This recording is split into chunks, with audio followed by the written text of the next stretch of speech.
Hi, hi, hi, xin chào buổi tối cả nhà. Hôm nay là một buổi tối thứ ba rất là xinh xắn. Và buổi tối ngày hôm nay thì Thơ back trở lại với chuỗi Go Live về business, về cái online business toàn cầu rất là tuyệt vời này. Và hôm nay thì Thơ rất là vinh dự mời được chị Oanh Trịnh đến từ Hà Nội, Việt Nam, một business online business owner rất là thành công trong cộng đồng của Thơ. Em chào chị. Hello Lê Thơ. Chị khỏe không ạ? Rosie, thank you em, chị khỏe. Chào Thơ và các bạn đang theo dõi page của Thơ nhá.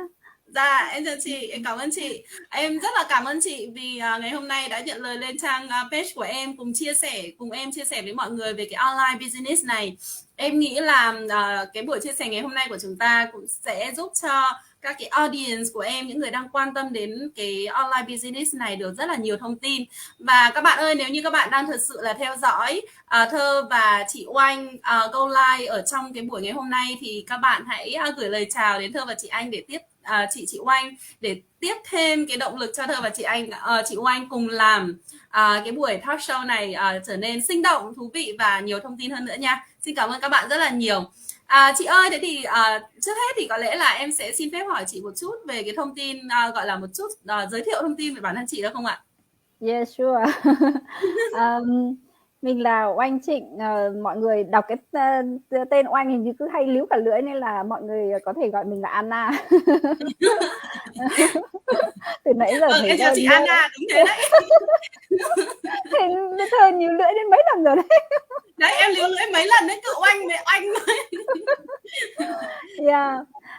Anna thì thực ra là xuất phát điểm là có 20 năm làm trong lĩnh vực giáo dục. Dạ.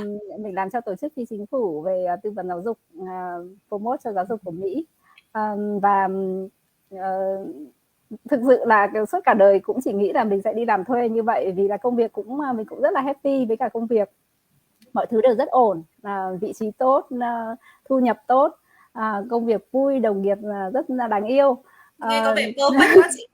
Nghe rất perfect, nhưng mà đến một cái thời điểm thì mình bỗng nhiên cảm thấy rằng là trời ơi, chả lẽ mình lại cứ đi làm thuê thế này suốt cả đời, và nhìn lại thì không biết rằng là mình đang đi xây dựng ước mơ cho ai đây.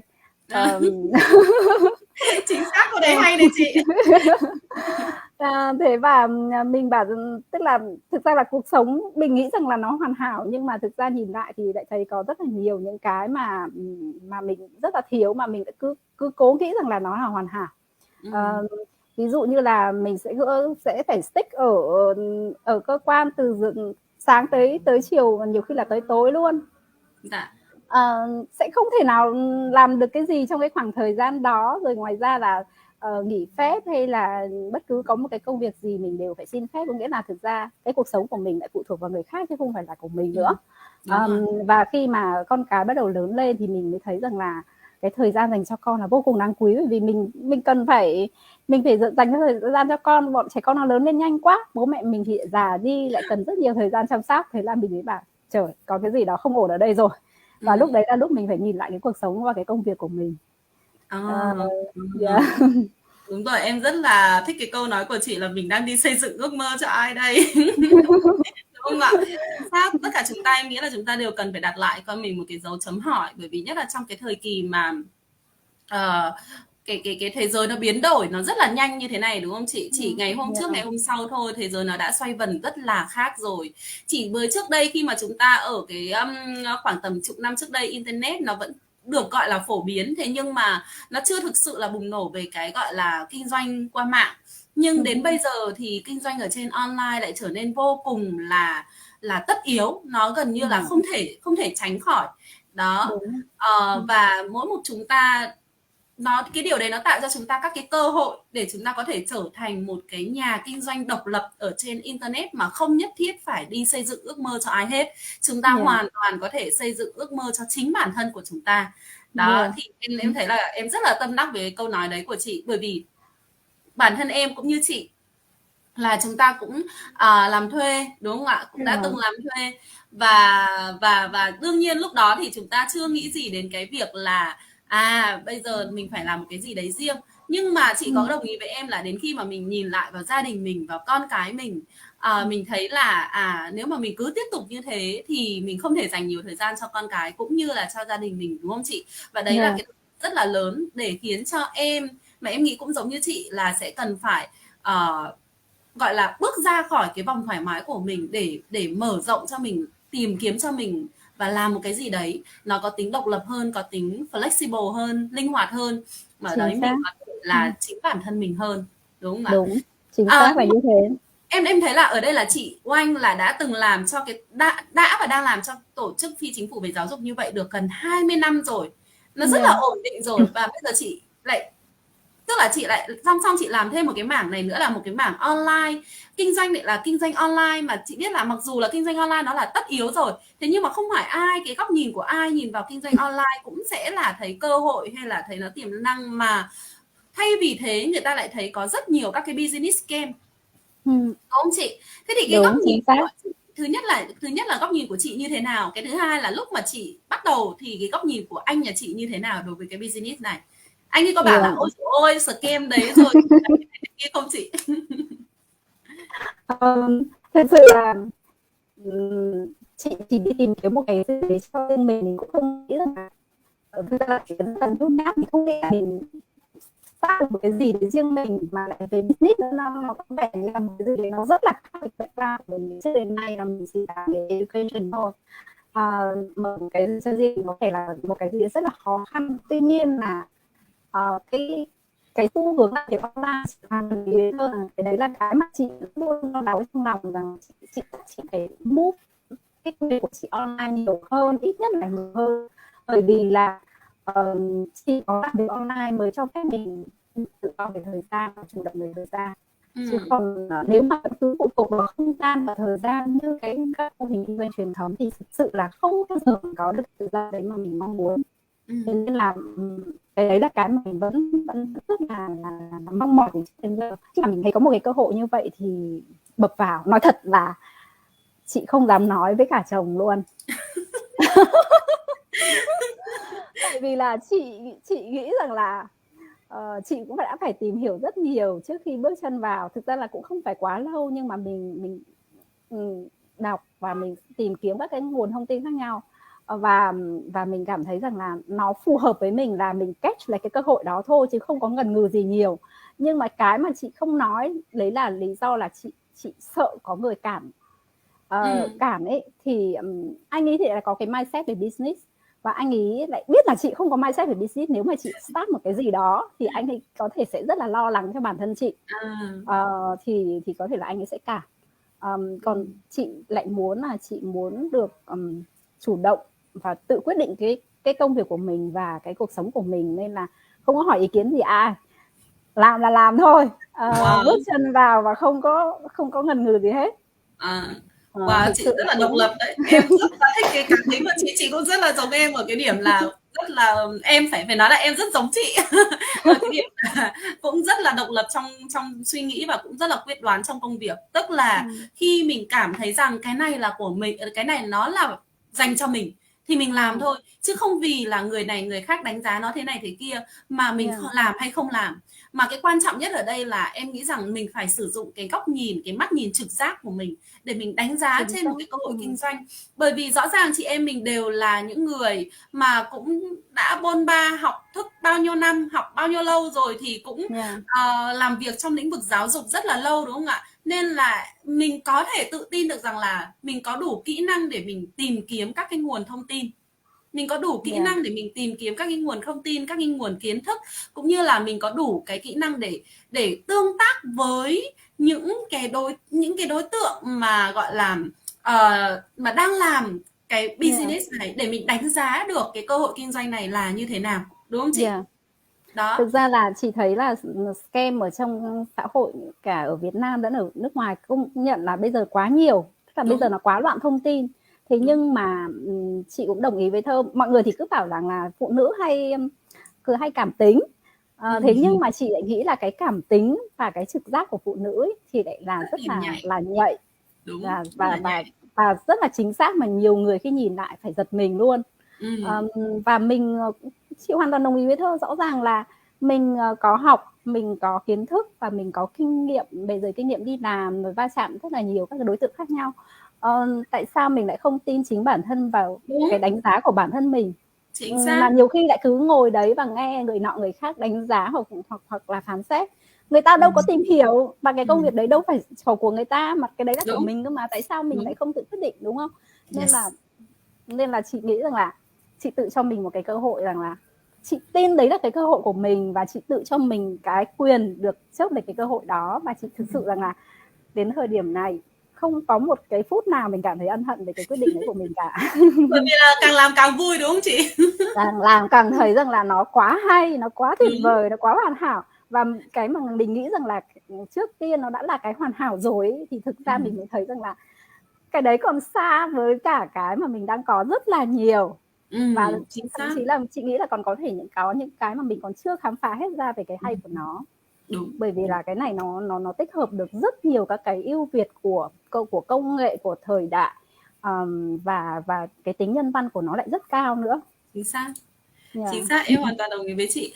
Ở cái khía cạnh là cũng có rất nhiều bạn là cũng đã bước chân vào cái mô hình kinh doanh của mình rồi, bởi vì để mà tìm hiểu về mô hình kinh doanh của mình thì nó rất là rõ ràng là các bạn cần phải đăng ký tên và email vào website của những business owner như mình, như chị Oanh, mọi người thấy ở trên màn hình đây. Sau đó thì mọi người sẽ nhận được webinar để mọi người tìm hiểu thêm thông tin về cái Biz Online này, và nếu mọi người cảm thấy rằng đấy là cái cơ hội phù hợp thì lúc đấy cái bước tiếp theo là đóng 149 đô để bước chân vào trong cái hệ thống kinh doanh này, trong cái cộng đồng kinh doanh này, và tìm hiểu về cái mô hình kinh doanh này, xem là cái mô hình kinh doanh này nó có phù hợp với mình hay không, và nếu không phù hợp thì lúc đấy mình hoàn toàn có thể refund được cái 149 đô đến 100%. Thế thì chắc chắn mọi người sẽ hỏi là làm sao để mà có thể refund được, đúng không chị Oanh? Đó, thì cái mà refund rất là dễ thôi, bởi vì là nếu như mà mọi người đã mình này, chị Oanh này cũng đã làm ở một thời gian rất là lâu rồi, đúng không ạ? Mà nếu mà có người vào mà không refund được thì có lẽ là mình với chị Oanh không còn có thể livestream được ở trên này nữa. Chắc là người bị ném đá liên tục rồi, đúng không chị? Đó, thế cho nên là sẽ vẫn có các bạn hoàn toàn được refund nếu như cái mô hình nó không phù hợp. Và cái sự trong kinh doanh ấy, phù hợp hay không phù hợp nó cũng là một cái khái niệm rất là tương đối, nhưng mình vẫn phải đánh giá. Cái đấy là do mình đánh giá và mình phải cho mình cái cơ hội để mình vào tìm kiếm. Thế nhưng mà có những cái trường hợp refund nó rất đáng tiếc nhá chị Oanh ạ, đúng không ạ? Đấy là gì ạ? Họ refund bởi vì là chồng không đồng ý, bởi vì là vợ không đồng ý, người phản đối. Cái đấy thực sự là nhiều. Chị thấy ngạc nhiên là mọi người, tại sao mọi người lại thiếu đặt độc cái lập, tương lai của mình, cái cơ hội của mình và cả cái sự nghiệp của mình vào tay một người khác, mà có người đấy đâu có phải là cái người đi tìm hiểu, mình mới là cái người tìm hiểu cơ mà. đúng. Mình còn tìm hiểu chán ra, mình còn hỏi han chán ra, mình mới hiểu một phần gì đó, đúng không? Tại sao người ta không hiểu gì, làm sao mà người ta có thể đánh giá được mà cảm hay không cảm, đúng không? Đúng Nhưng rồi mà ạ. chị thấy cái đấy nó là cái điều khá là vô lý, mà Đúng. mọi người vẫn có những cái người bị mắc phải những cái sai lầm như vậy. Em thấy là có hai cái sai lầm mà mọi người hay mắc phải khi mà tìm hiểu về một cái cơ hội kinh doanh. Chị không biết chị có đồng ý với em không? Cái sai lầm thứ nhất đấy là cái việc là chưa gì, tức là kể cả chưa bước chân vào để tìm hiểu hệ thống, họ đã đánh giá luôn là đây có thể là một cái hình thức đa cấp này, đây có thể là một cái hình thức gọi là biến tướng này, đây có thể là một cái business scam này. Thế có phải là như vậy là tự nhiên là mình sử dụng cái preconception của mình đánh giá cho một cái mô hình kinh doanh, như vậy là mình đã tự tước đi cái quyền và tự tước đi một cái cơ hội kinh doanh cho chính bản thân mình, đúng không ạ? Trong khi trong cái quyển sách mà rất nổi tiếng, quyển sách mà người bán hàng người giàu nhất thành Babylon đó, thì họ đã nói rất rõ ràng là gì? Thành công nó luôn luôn đứng sau cơ hội, chứ không bao giờ có cái chuyện may mắn là luôn luôn đứng sau cơ hội.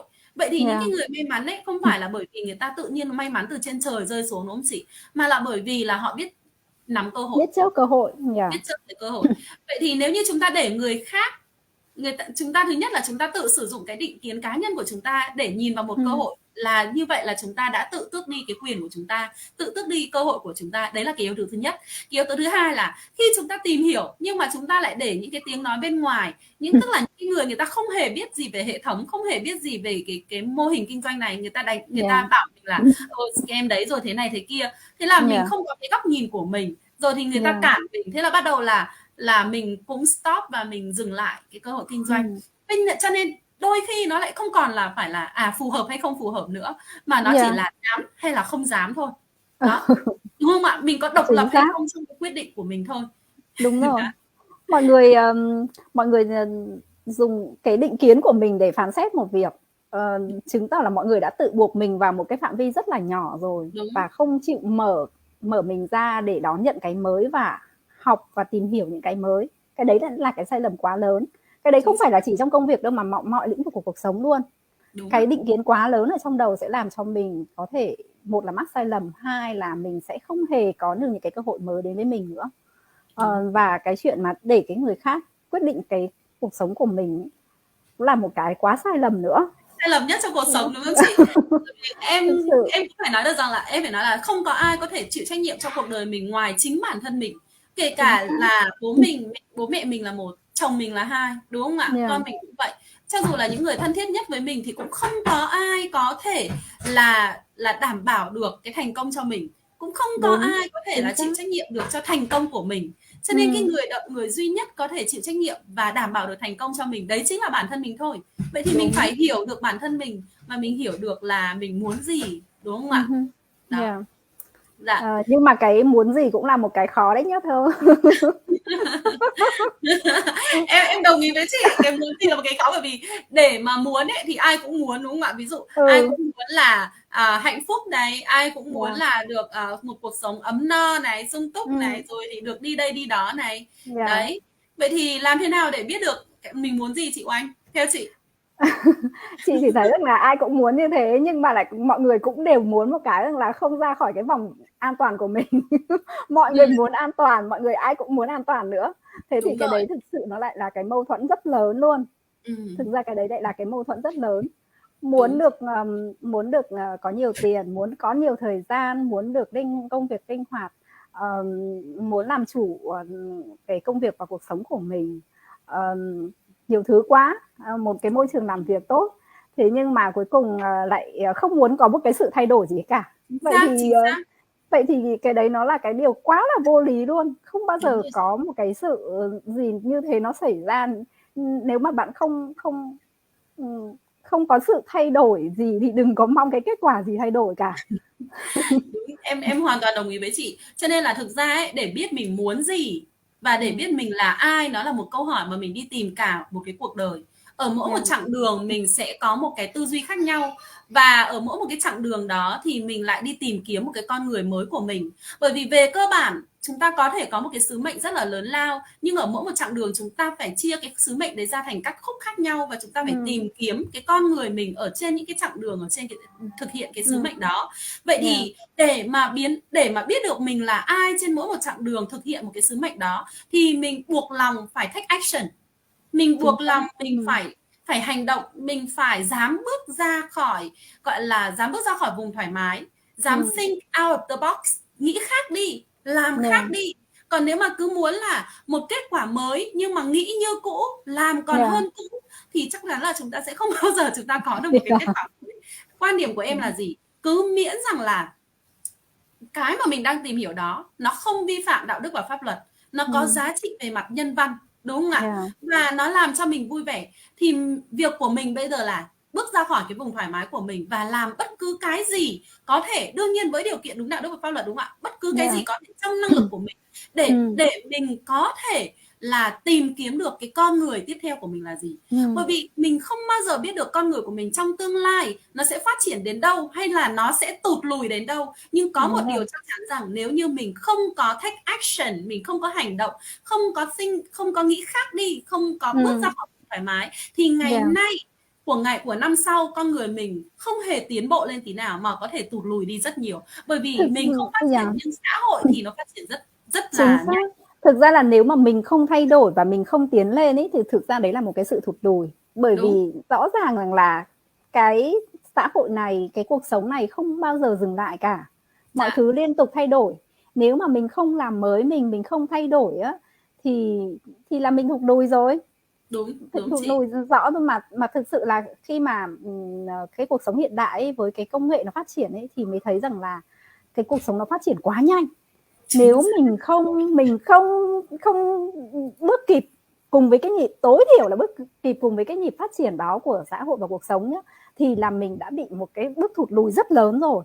Chứ đừng có nói rằng là mình lại còn không kịp với cả cái guồng quay đó. Cái này không có nghĩa rằng là mọi người sẽ phải điên cuồng để đi hay là cái gì hết cả, mà chỉ đơn giản rằng là mình cần phải là một cái phiên bản tốt hơn của mình của mỗi ngày, mỗi một ngày là một cái phiên bản tốt hơn của ngày hôm qua. Chỉ cần như vậy thôi, mỗi một cái bước tiến dù nhỏ nhất cũng là những cái bước tiến đáng khích lệ, và mình sẽ đổi mới. Một năm nhìn lại sẽ hoàn toàn khác. Chị Oanh tham gia cái business này mới hơn nửa năm thôi mà mình đã thấy rằng là mình là con người khác rồi. Mình lại đã thấy mình là con người khác rồi. Hơn đúng không ạ? Đó.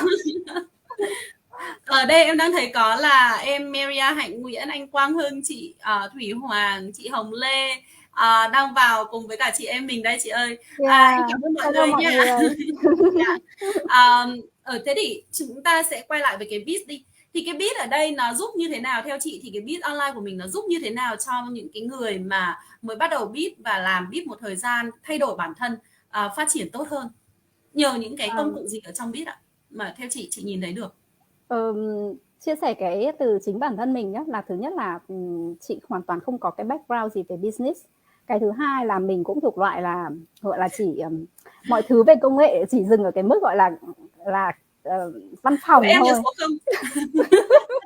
Thì thế tức là nghĩa là chỉ dùng máy tính ở gọi là văn phòng thôi, chứ còn không có cái gì hơn thế cả. Thế nên là nếu mà gọi là công nghệ thì có thể cũng gọi là con số 0 đấy. Thế nên là với những cái đấy thì mình thấy rằng là khi mà vào ấy thì thứ nhất là cái mindset của mình thay đổi. Cái mindset của mình thay đổi rất là nhiều. Không phải là về chỉ về business đâu. Nghĩa là không phải là miệng kêu tiền đâu. Mà thực ra là miệng kêu vui. Chính xác. Cái business này nó hay ở cái thay đổi mindset là nó hướng mọi người tới một cái phiên bản hoàn hảo của mỗi một người hơn mỗi ngày. Cái đấy là cái mà, và nó cho phép người ta tự khám phá bản thân mình, bước qua những cái giới hạn mà mình tự tạo ra để thoát khỏi vòng an toàn, để tiến bước lên. Thì mình khám phá ra bản thân mình có nhiều cái mà mình chưa từng bao giờ mình nghĩ là mình có thể làm được. Cái đấy là cái mà cái mindset về cái sự thay đổi bản thân ấy, cái đấy là một cái cực kỳ là đáng ngạc nhiên mà mình có thể thấy được ngay khi join business, rất nhanh chóng sau khi join business. Đấy. Thế cái mà em đúng rồi, cái đấy em hoàn toàn là rất là thích luôn đấy chị, gọi là là cảm thấy tự hào, bởi vì cái biz của mình nó giúp cho bất cứ một biz owner nào đều trở nên là một cái phiên bản tốt hơn của ngày hôm qua. Mà chúng ta chỉ cần đi sau khoảng tầm 1 năm 2 năm thì chúng ta nhìn lại cái con người của 1-2 năm trước, nó đã không còn là bây giờ nữa rồi, đúng không ạ? Chúng ta đang làm ở một cái sứ mệnh tốt hơn rất nhiều. Chúng ta mang lại được nhiều giá trị hơn về mọi mặt, chứ không chỉ đơn thuần là một mặt, đúng không chị?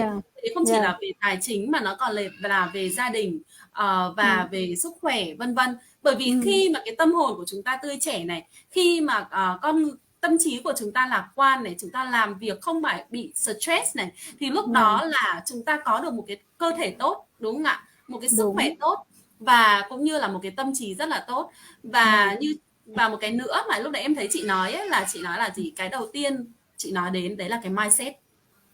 Là chị có được rất là nhiều và phát triển được rất là nhiều về cái tư duy. Vì cái tư duy đương nhiên ở đây muốn nói đến là cái việc là mình tư duy mình làm kinh doanh, đúng không chị? Chứ còn trong tư duy trong cuộc sống thì đương nhiên là mình còn phải trau dồi từ bản thân mình từ bé cho đến khi mình về già, thì mình vẫn cứ phải là học rồi, đúng không ạ? Thì cái này em cũng là một cái người mà học được rất là nhiều từ trong cái business này. Mà cái em thích nhất ở trong này khi nói đến phát triển tư duy và tư duy là gì ạ? Đấy là mình học tư duy của rất nhiều biz owner khác nhau, đều là những biz owner thành công, họ đến mọi nơi trên thế giới, chứ không phải chỉ là của người Việt Nam, đúng không chị? Đó. Mình học được rất là nhiều, và giả dụ như là như ngày trước chị làm cho tổ chức của Mỹ, thì mình nghĩ rằng là cũng là một cái nước tiên tiến rồi đấy, và mình cũng tiếp xúc với một cái nền văn minh tiên tiến mà mình trong lĩnh vực giáo dục cũng là một lĩnh vực cũng luôn luôn đổi mới rồi đấy. Nhưng mà khi mà làm business này thì mình mới thấy cái tính toàn cầu của nó là vô cùng là lớn, cực kỳ là khủng khiếp luôn, bởi vì là hàng chục ngàn business owner ở khắp mọi nơi trên thế giới quy tụ lại, và cái năng lượng cũng như là cái kiến thức và cái kỹ năng mà họ có cái business dù là của mình, nhưng mà mình lại chia sẻ những cái nguồn năng lượng đấy và những cái kiến thức và những cái kỹ năng đấy của tất cả từng đấy cái con người trên toàn thế giới, thì nó là phải nói là một cái lượng khổng lồ luôn, và mình được hưởng lợi đúng chính vô xác, cùng chị lớn. chuẩn luôn là mình được hưởng lợi. Cái này phải nói Yeah. là hưởng lợi luôn chứ không phải là Yeah. chỉ là quyền lợi của mình vốn có, đúng không chị? Mà nó còn là được hưởng lợi nhiều hơn những cái mà mình có thể Yeah. tưởng tượng được. Chính xác là như thế, mà đấy là những cái mà thực sự là thay đổi ngay lập tức mà mình có thể nhìn thấy, và cái benefit của nó lại là quá lớn. Mình không hề trông đợi nhưng mà nó lại đến ngay lập tức. Dạ. Em cảm ơn chị rất là nhiều. Buổi nói chuyện ngày hôm nay rất là thú vị, mà em còn muốn nói tiếp cơ. Tuy nhiên thì em thấy bé nhà em nó đang đòi đi ngủ rồi. Có lẽ là em rất là xin lỗi chị và rất là xin lỗi mọi người. Và rất là cảm ơn chị rất là nhiều, bởi vì là buổi ngày hôm nay nhờ có chị mà trang page của em rực rỡ hẳn lên rồi. Nhờ có chị mà mọi người được tiếp thêm rất là nhiều năng lượng, cũng như là hiểu sâu nhiều hơn về cái biz online này. Em cảm ơn chị rất là nhiều ạ. Cảm ơn anh Thơ đã mời chị sang page của em, và cảm ơn mọi người đã theo dõi page của Thơ nhé. Nếu mà có câu hỏi gì thì mời mọi người vào leanhthorozy.com hoặc là vào annatrịnh.com để bọn mình cùng giải đáp nhé. Dạ vâng, em cảm ơn chị. Đấy là chị Oanh đã nói luôn Thơ rồi đó. Mọi người, nếu như mọi người mà muốn tìm hiểu thông tin thì đừng ngần ngại sign up vào website của Thơ và của chị Oanh như ở trên màn hình. Và nếu có câu hỏi gì thì đừng ngần ngại reach out đến Thơ hoặc là chị Oanh nha. Xin chào và hẹn gặp lại. Em cảm ơn chị. Bye chị ạ.